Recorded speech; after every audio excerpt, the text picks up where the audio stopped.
Hello, thank you for joining Techie Personal Finance Bootcamp. I'm excited to be doing this live event to kick off 2023. We're going to be talking about budgeting. It's not usually something that people are excited about, but this time of the year and just in general, it's something that you usually need to revisit every so often. There's not a magic number income-wise that happens where, yep, once you hit this income, you no longer need to worry about budgeting or where your money's going, because if you're not paying close attention, if you don't have a good grasp on where you're spending your money and where it's going, it's very easy to easily spend it all and not know where the heck it is going and just be surprised that, like, I make how much and I'm not doing that much, am I, to where it all just disappears and there's nothing left for saving, investing, for travel, some of the fun things, important things that you might value and really want to accomplish for yourself. So with that, we can dive in. We're going to be talking about where your money is going, a couple tips of how to kind of uh, get your arms wrapped around that. Before we dive in, since this is a live webinar, just tell you quick about me, just in case you're not friend, family, clients. Sometimes you're more than one of those, which is really cool. But I live and love Colorado. Originally, me and my wife are both from Illinois, but we moved out here a long time ago, and our kids have all been born out in Colorado. We have 4 kids. This is a slightly older picture, but yep, they're all growing and coming along. Started Level Up Financial Planning back in 2017. So just this past fall, we passed 5 years, which is an awesome thing for new businesses. Not too many businesses survive past 5 years, and definitely growing and moving strong moving forward. I also ended up starting Power Up Tax Planning. And so the purpose for that was it wasn't on my radar. It wasn't something I necessarily wanted to do, but all of my clients from 2017, 2018, 2019 just kept asking, hey, can you do my taxes? Can you do my taxes? And actually pride myself on a lot of advanced tax planning, some cool stuff we can do with that. And that wasn't always translated into their tax person or their TurboTax if they were doing it themselves. And so they kind of twisted my arm enough, and I ended up starting a whole tax planning, tax filing service back in 2020. Um, this is a podcast you're listening to. I'm also live on video. I create strategy guides and cheat sheets. So if you ever need a resource, if I don't have it, I'll either create one or point you in a direction where you can get your more information as far as where you can go with next steps regarding that question that you have. Before we dive into everything, I just have to share that this is for informational purposes only. Definitely want to help you level up and kind of get a better foundation education wise, give you some tips to explore and see if they're going to fit for you. They can't be considered recommendations specific to everyone because I don't know your situation. Unless you're a client, then we'll talk offline and get more specific for you. Today, we're going to tackle tools that help you kind of figure out your budget and stay on top of those things, high level areas of spending. So it's really easy to start to compartmentalize, categorize these things. And so you know where to focus. You don't have to worry about every single expense that's out there. We'll also talk about how important it is just to have the reality check. Are you on track? Are you spending more? Are you saving more than you realize? It's good to kind of figure out what those things are, and then you can start to move forward from there. Also, it's really hard sometimes when there's so many competing priorities and things going on. It's hard sometimes to say no or to think past this one decision that you're making about this expense, but it all plays together. So we'll talk about how to prioritize those things out. And probably the most fun and the most kind of in-depth part will be at the very end, where we'll tackle a bunch of different budgeting tips, tips that, and quite honestly, we've used personally in my family, and I've used it with my clients a lot, just across the board, all different types of topics, things in areas that you can find ways to save and make your money stretch a little bit further for you. So if you're here, you probably had this thought at one point in your life: where the heck did my money go? And it looks like there's a little burglar guy there trying to steal your money from you. And it's not usually other people stealing from you, although the advertisements and just uh, the psychological stuff that goes on with what we watch on TV, the radio ads, everything is promotional and trying to sell you something, trying to take your money, try to pry your money out of your hand, try to get you to run your credit card and things like that. And so at the end of the day, though, you're making these decisions. And if you have a family or partners and things like that, well, maybe you're not the only one, but you're part of the decision-making process as far as where that money's going. And so if it's going places you don't necessarily want to go, or that are not adding a ton of value to you, you're kind of stealing from yourself. You're stealing from that future version of yourself, where it'd be way better if you weren't going into credit card debt, or it'd be way better if you had more funds available for other stuff like travel and things like that. So where did your money go? Most likely no one stole it, and it's just you kind of being that final stop to make that decision of whether or not you're going to spend those funds. And you're not the only one. So most people don't know where their money went. And that's why this is important. That's why this is always going to be a popular topic. Even my clients that make $200,000, $300,000, they still need to stay on top of where their money is going just as much as anyone that's making $50,000 or $60,000 a year. It's probably more important. There's less flexibility for sure with lower incomes, but even as your income grows, there's an infinite way to spend money. So there's no lack of opportunities to spend your money and not know where exactly it went that month. And the nice thing is we're going to talk about a couple tips how to stay on top of this, know where stuff is. And just knowing is actually more than half the battle, because then you had to deal with reality, right? If once you know for sure that you might not be making the best financial decisions when it comes to your spending habits, well, that's information, and you decide what you're going to do with that. You can do nothing. You can make small improvements. You can be like, this is way, way bad. I need to make huge changes right away. That information is going to help kind of give you that thrust towards whatever action that you want to take there. And hopefully it'll give you some good momentum. And knowing, obviously, that's a big part of the battle, just knowing, well, what the heck do you even need to make changes? How much do you need to make changes and things like that? But then once you know that something needs to happen, well, then you actually need to take the action. You can plan stuff out. You can kind of stack these things up, prioritize them, and actually dig in, and not just be like, all right, we went through the exercise. I'm spending more than I'm supposed to. That's it. I then kind of wrap things up. And if you were to watch this or listen to this through the podcast episode and get to the end of it and not take any action, well, you just wasted your time, for one. And I'm sorry I wasted your time. But you don't want to just absorb information and never act. You do want to take whatever little nugget you could and build off it and kind of start to build that momentum for yourself. So you definitely need to take action, and all this is for nothing.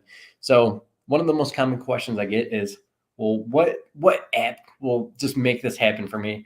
And at the end of the day, there's no magic pill. There's no magic bullet. There's nothing that's going to automatically make you save money. It's going to come down to you, but there are tools to help, right? And sometimes it's just as basic as, hey, just have a pen and paper with you, have a notepad on your phone where you kind of track these things. So it can be super basic like that. You could start to get a little bit more advanced. You use Excel. That's where I build a lot of my clients' budgets and spreadsheets for them to kind of stay on track of, well, where is your money going? Where does it make sense for it to go? And then we start to aim and target towards that. But there's also apps out there for sure. So Mint's a popular one. You Need a Budget is also a popular one. Those both do really great jobs if you're going to be intentional, if you're going to kind of commit to making these new habits and staying on top of your stuff. Those are going to be all good options for you to choose. And at the end of the day, it comes down to which one are you actually going to use? Which one's actually going to help you start to make those itty bitty changes that can compound over time. And it's nice because once you're in it, once you've been doing this stuff for a while, yes, right now it might feel icky and really scary. Like, oh man, feels like I'm just going to die if I have to look and stay on top of myself and track myself and say no to some things. It might not feel good. But once you get used to it, it will just become your new normal. It'll feel totally fine, and you'll actually be pretty proud of yourself. So definitely keep sticking with it, keep building that momentum. And it might be small changes that you make initially to where you can feel better about taking bigger swings, taking bigger changes for yourself as far as shifting where your money's going and what types of things you're doing on a regular basis. And another cool thing is some credit cards actually have built-in tracking too. So you might not need to go anywhere else. There might be information already out there. You might have to manipulate it around a little bit. We have out here a grocery store that also has its gas station. So if you go to the gas station, sometimes it thinks it's a grocery bill and vice versa. Or if you go to a huge supermarket like Walmart and you buy a present there or you buy some entertainment stuff, they might think Walmart is groceries, and you just kind of have to adjust things a little bit if you're relying on some of these apps to automatically be smart and be like, hey, that's Walmart, it's probably groceries. Yeah, but there might be other stuff, so you might have to tweak some of these things. So find out what works for you. You might have to test a few things out. Even if it doesn't feel the greatest, just kind of keep powering through and just kind of making sure that you're staying on top of these things. So when you break these things out, there's just kind of a handful of high level areas that will help you kind of identify where you should be looking. So you definitely want to make sure this first one on the list is monthly bills. Those are usually fixed, right? You have your either rent payment or mortgage payments. If you have an auto loan, like those things are all the same every single month. There'll be a lot of those expenses, and your living expense, where you live, is going to usually take up a big chunk of it.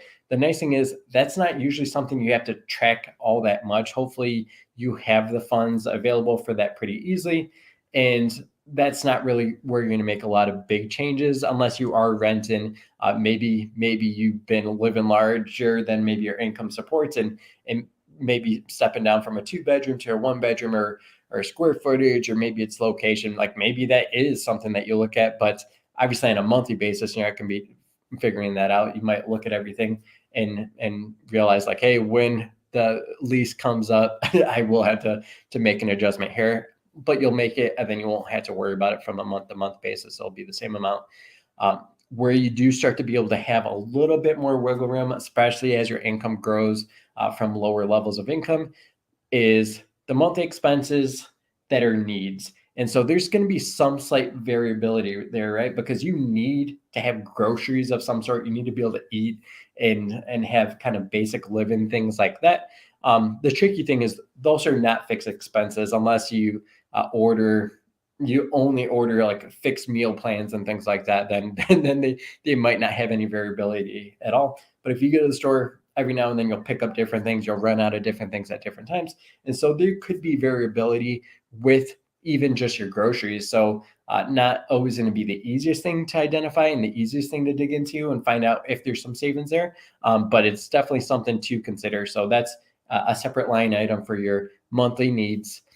Then there's the monthly lifestyle, and you can switch lifestyle with wants. You can switch lifestyle with upgrades or luxury expenses, luxury purchases. And sometimes this could be in there with the need, because what happens is if you eat out, if you love eating out, well, that kind of overlaps with needs, right? Like you need to eat some food anyways, but probably the price tag associated with eating out versus making that same type of meal at home probably comes with a more luxurious upgraded price. And so that's something that's, yeah, they sort of overlap. And sometimes people try to trick themselves like, nope, I was going to eat anyway. So it's fine. It's not really that much of a difference. Definitely dig into the numbers, go grocery shopping and kind of compare those things. You'll be shocked sometimes about how varied those costs could be for the same type of meal that you could prepare yourself. And we'll talk about those things too, as far as tips and ways to think about those types of expenses. But with these lifestyle expenses, with these luxury type expenses, this is going to be where the most variability is, because their wants typically, like they don't even need to be there technically. The biggest trick though is you probably have been having these same types of purchases and expenses for multiple months, which means they are now habit, which means now they feel like your new normal and they feel like your basic needs, but they're not. So definitely, if there is anywhere to kind of cut out the fat and find easy ways to save a big chunk of money, if you need to, if you have that reality check and say, yep, I need to find ways to cut, it's going to be those monthly lifestyle expenses. And there's also things that you definitely want to make sure you're doing. And it's a good recommendation to actually put this first. It's not usually what we think of first, but savings. So if you don't have emergency savings, hopefully you're building that up. Retirement typically is covered through your paycheck, so you might be doing that already, but it might not be enough.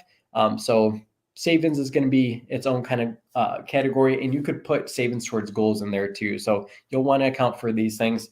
And the thing that everyone forgets to think of, and you can actually plan for this in advance. Most of these things aren't going to be surprises. There's non-monthly expenses. There might be annual subscriptions.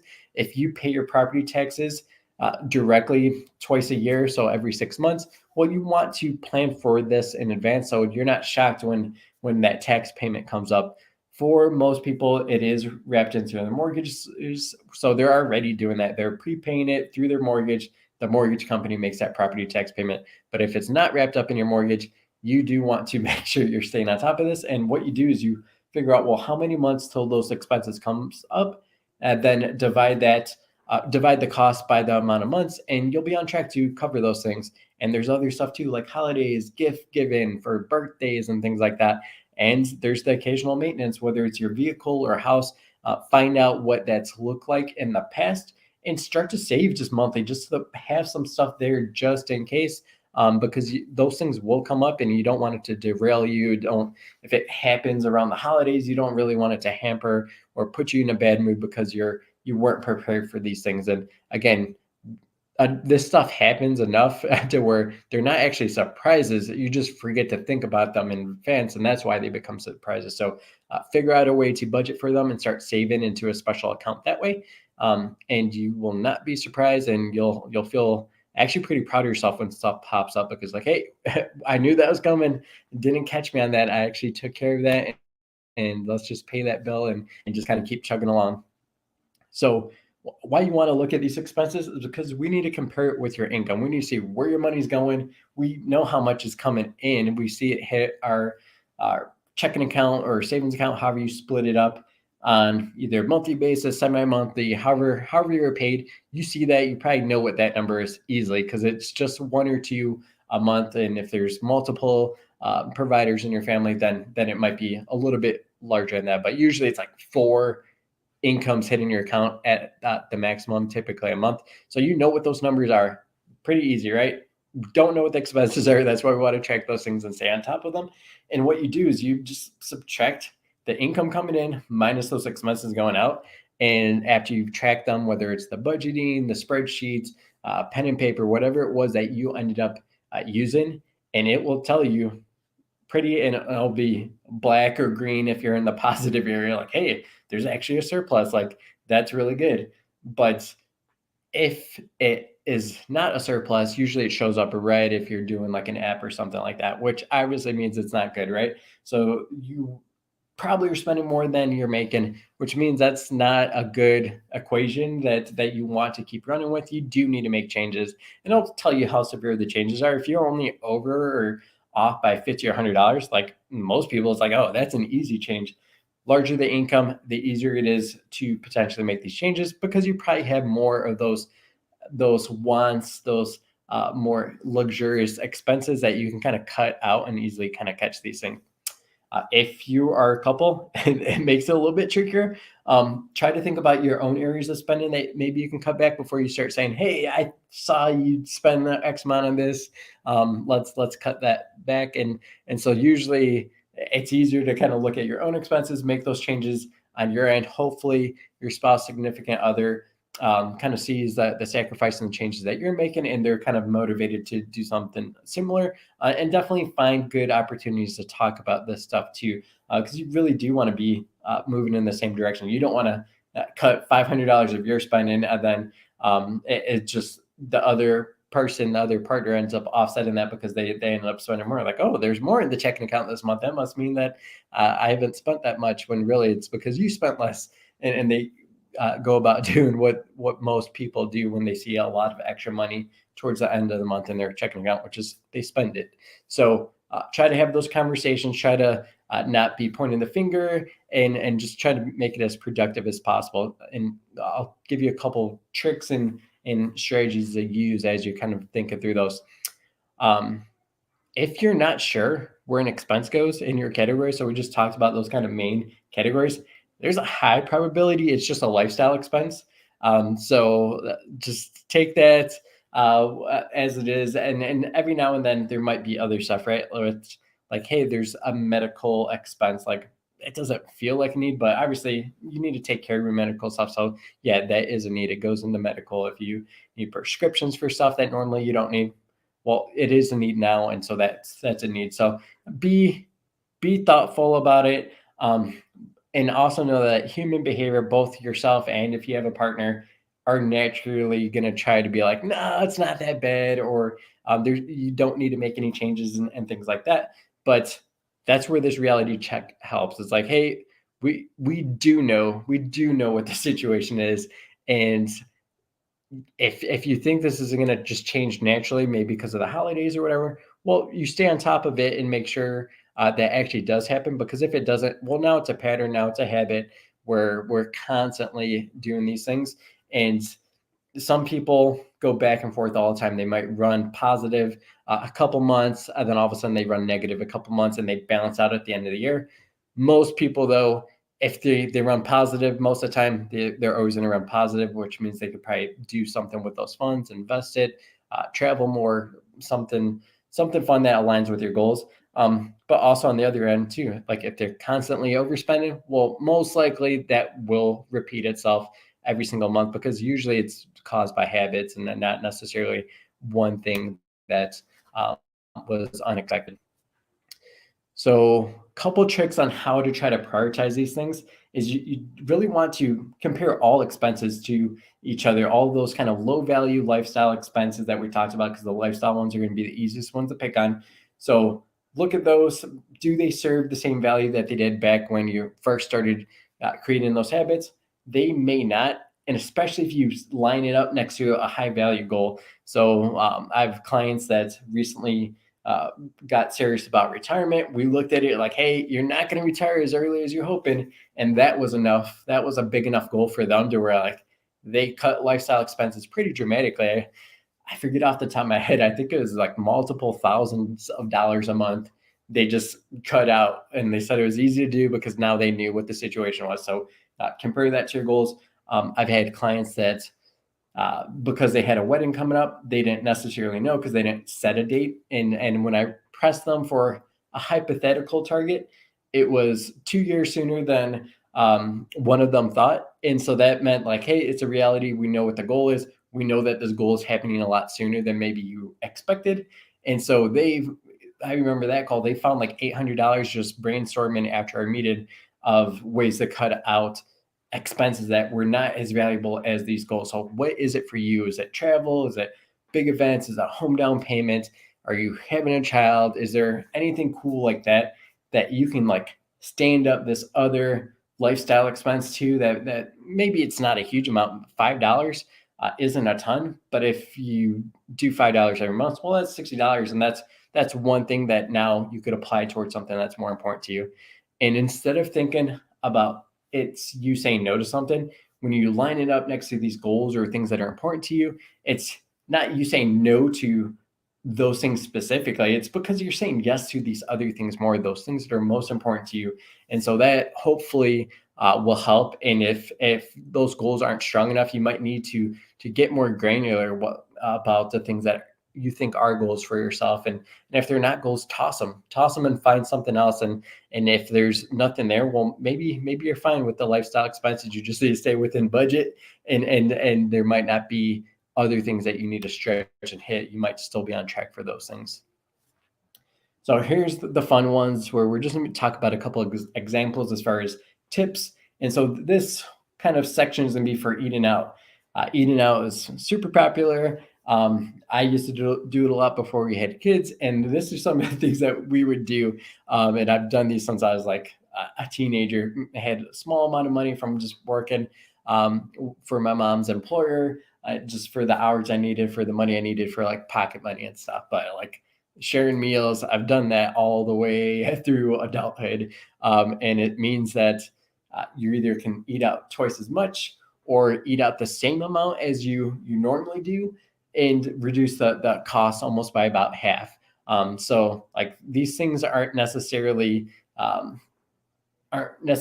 only money savers. It's ways for you to be able to squeeze more of this stuff into it too, if it's important to you. Maybe your budget's fine. You're like, but I just want to eat out more. How can we do that? Well, this is how you can, because a lot of times it's the experience of being there, having someone serve you, whoever you're with, like that matters more necessarily than spending a bunch of money on stuff. So if you can share meals, you can kind of double those things. You can also cut down on all those extra stuff.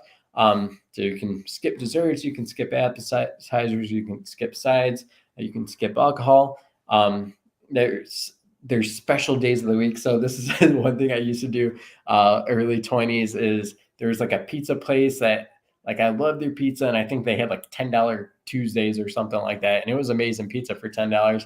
So it's kind of a steal. I would go there, I'd get the big pizza, we'd eat, and then I'd also just have a bunch of leftovers for the rest of the week because it was like a super extra large pizza for that amount. So, are there specials for a place that you like where, well, all you have to do is just change your habit? Like if you normally went there Fridays, well, maybe you go there Thursdays and you save X amount of dollars or whatever that is.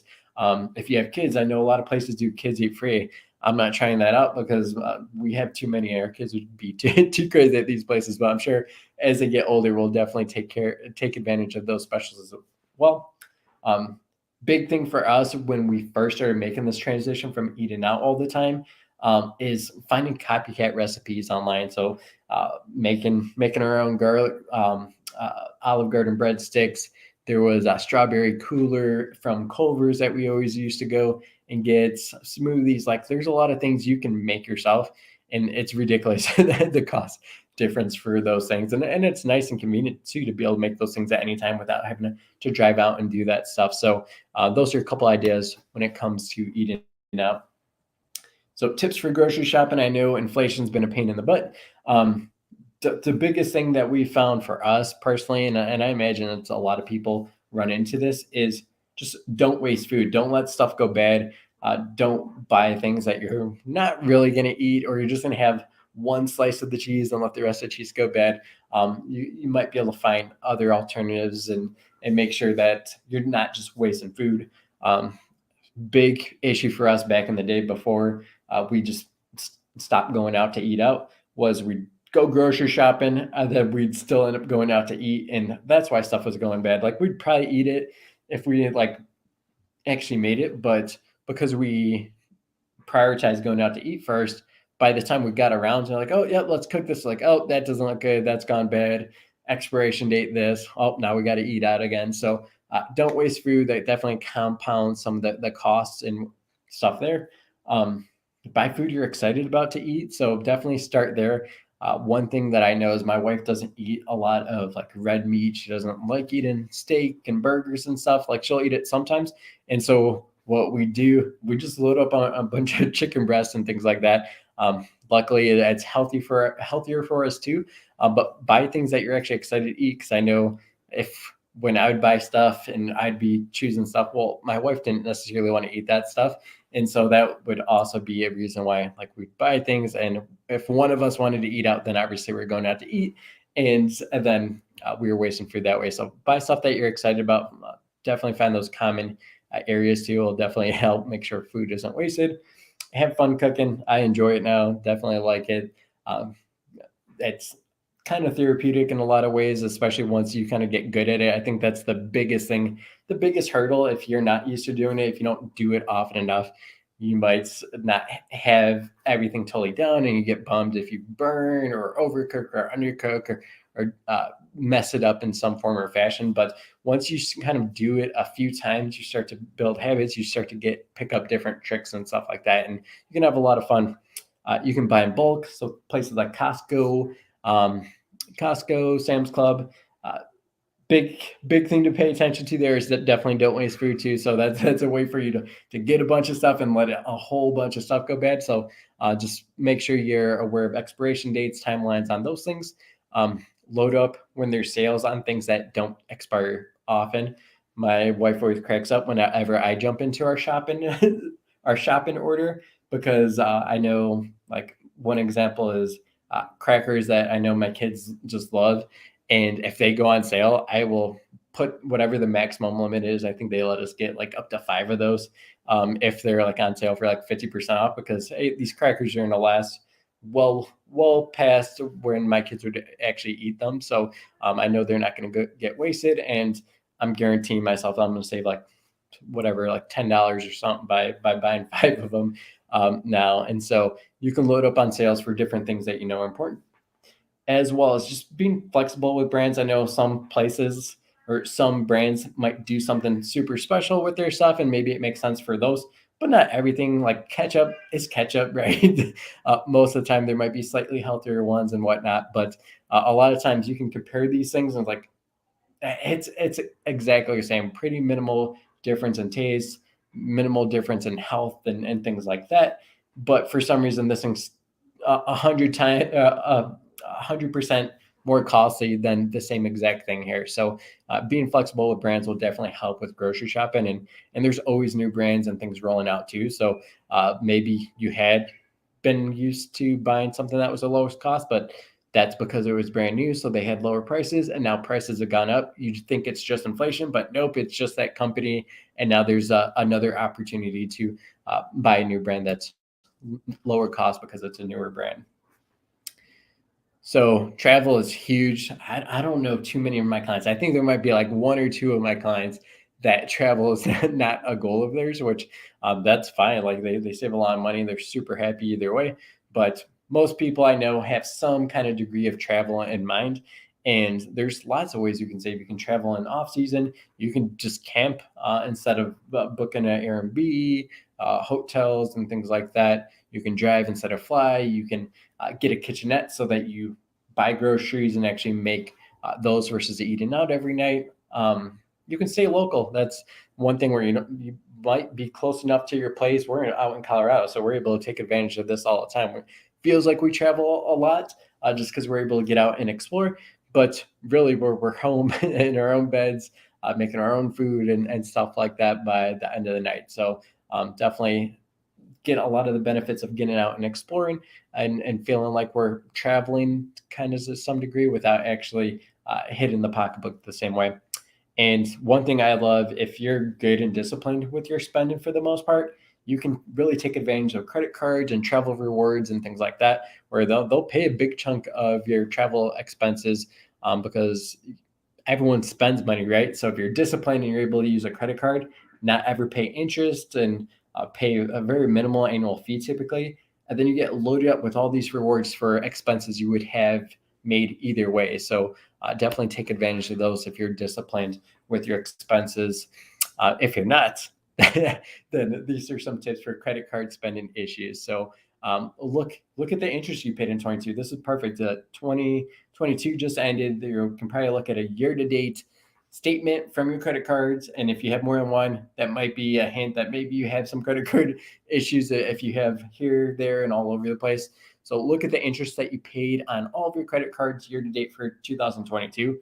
If that's a ridiculous number, hopefully that's enough to kind of shake you and be like, hey, $1,000 or $2,000 or $5,000 went to interest. Heck, I haven't ever paid credit card interest in my whole life. So even seeing like $100 paid for credit card interest would give me a heart attack and be enough to be like, yeah, let's not do that again. So look at the interest you paid. That might be a wake up call for you to be like, yep, let's get out of this. Let's stop spending. So pause your credit card use, operate with a debit card or cash. You'll have to be more intentional. You'll have to be more on top of your game if your debit card, which is tied directly to your checking account, or just using cash. Definitely harder to do, but it also means that you'll be more on top, more aware of different expenses as you're choosing to pay and spend those funds. Wait to hit the buy now button. So that's popular, right? That's everywhere online. Anything that you could run your credit card through basically online, and everything's trying to tell you like, do it now, do it now. It'll feel so good to hit this button and get it in your doorstep tomorrow. Wait to buy now for non-essential purchases. You need something, you need toilet paper, you need things that you just need. Like, don't necessarily delay those. But there's a lot of extra stuff that we don't really need. These are going to be those lifestyle things for sure.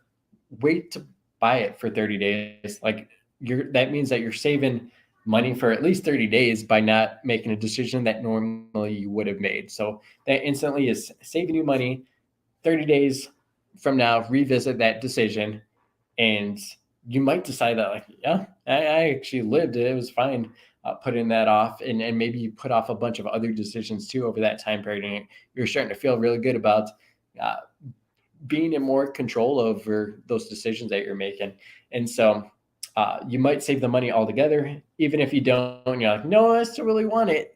At least you save the money for that 30 days. And if you do this enough, there's going to be multiple times a year where you do get to that 30-day mark for something and realize like, so truly you will save money just by doing this with all those things that not essential. You don't need it tomorrow. You don't need it the next day. Well, if you don't need it today, you don't need it the next day. What's the difference if you put it off 30 days? And so that's kind of the thinking behind that. So at the end of the day, like if your income is lower, for sure, this might just be the thing. If you have a ton of income relative to your area and the cost of living, that really is just kind of lifestyle stuff for sure that's getting in your way. But for some people, income wise, they might not have necessarily a high paying career, which is fine. It just means that you have to be a little bit more resourceful, more gritty, and there just might not be enough funds out there with the income you're pulling in. There's things like side hustles. There's an endless list of things you can do. You can be an executive assistant. You can create art. You can drive Uber. You can deliver groceries. It's winter out here by us. You can shovel driveways. There's an endless way of making money. The biggest problem is they're all going to take time, different forms of time and energy. And so that means that, hey, if we're not able to cut spending and you really need to create more income, a lot of times it just means, well, it's going to take more of your time, it's going to take more of your energy. So that's what side hustles would look like.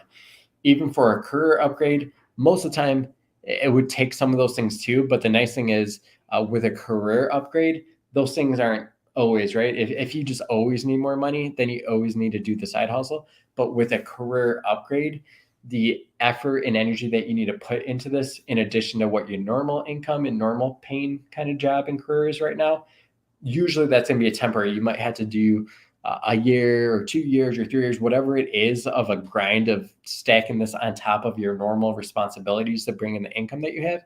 And the nice thing is, though, with that career upgrade is your existing career will just get replaced at some point, and then you won't have all the extra stuff of learning and prepping to make this leap. So there'll be a grind period for sure. But once you make that huge leap altogether, well, you'll have a lot more time on your hands. You'll have a lot more money on your hands to be able to manage in the future once you actually make that upgrade happen. And sometimes it might just come down to goals. Like if there might be things where it's like you just move these things out further. Don't try to make them all happen every single year or every single month, and shift some things around. That way you don't have to take more time and energy if you don't have it, or if that's just going to make life a pain in the butt for you. Well, maybe just rearranging your goals is an option. So all these things are going to come into play. They're different for everyone. Everyone's going to be unique and different about these things. So as you're thinking of like, all right, I'm going to dive in, I'm going to do this thing, remember that new habits take on average about 60 days to become normal. So it'll be your new normal after 66 days for most people. And so if you think about it, like most good things, most things that pay off in the long run take time, right? They don't happen overnight. You can't just make one big push tomorrow or one big push tonight and it's just going to solve all your problems when it comes to spending. It's not going to change your life or anything like that. You just have to show up every day. And if you fall, if one day is not a success, don't beat yourself up over it. Don't give up. Pick back up the next day. If you take one step further, then you take setbacks, and then you'll always kind of be making progress. Obviously, there's some periods where you might be able to start running, and then you run into a wall, and there'll be different ebbs and flows. But once you create this habit, it's gonna be so much easier. It's just gonna be your new normal, and it's gonna be way simpler. You'll feel more peace of mind, feel more control over that situation. So this is what we covered. If anyone's jumping in this kind of last couple minutes here as we wrap up, this is what we covered: different tools to help you, high level areas of spending to kind of break these things out and what to focus on. A reality check: do you need to find ways to cut expenses? are you actually doing way better than you thought with that reality check? Maybe you have a surplus of income, your savings is growing more than you need to. Well, that gives you ideas of what you can do in that situation. A couple tips of how to think about these things and prioritize different expenses versus your goals and things that are important to you. And then my favorite part was the budgeting tips, the different ideas, things to kind of test out and play around with, and see if any of these things help, because every little bit helps. Every little bit compounds and builds up and helps you level up and create that financial confidence. If there's any questions, I'd be happy to answer those now. I kind of give you a minute to shoot those into the chat. And if we're not already connected, if you're a complete stranger, if I'm a complete stranger, feel free to connect with me through any of these network platforms. So I'll occasionally do live videos. I'll occasionally get out podcast episodes. I'm always dropping different information and tidbits online. So definitely connect and kind of stay on top of those things. Thanks everyone for joining me today. I had a lot of fun going over this, and I will be turning this into a podcast here shortly once I have time to edit this down.